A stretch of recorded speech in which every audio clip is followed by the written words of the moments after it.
जळगाव पाठोपाठ रावेर लोकसभेत भाजपला धक्का बसण्याची शक्यता आहे। भाजपच्या अमोल जावळेंना आता महाविकास आघाडीकडून लोकसभेची ऑफर देण्यात आल्याची माहिती सूत्रांकडून मिळते।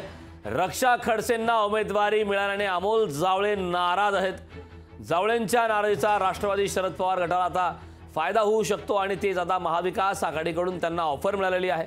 त्यामुळे जळगाव पाठोपाठ आता रावेर लोकसभेत भाजपला धक्का बसण्याची शक्यता आहे। भाजपच्या अमोल जावळेंना महाविकास आघाडीकडून आता लोकसभेची ऑफर असल्याची माहिती सूत्रांकडून मिळते। रक्षा खडसेंना उमेदवारी मिळाल्याने अमोल जावळे नाराज असल्याची चर्चा आहे।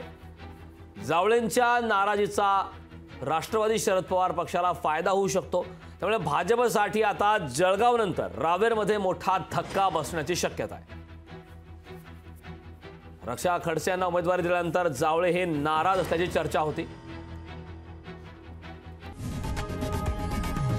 लोकशाही मराठी ऐका, पहा, जागरूक रहा।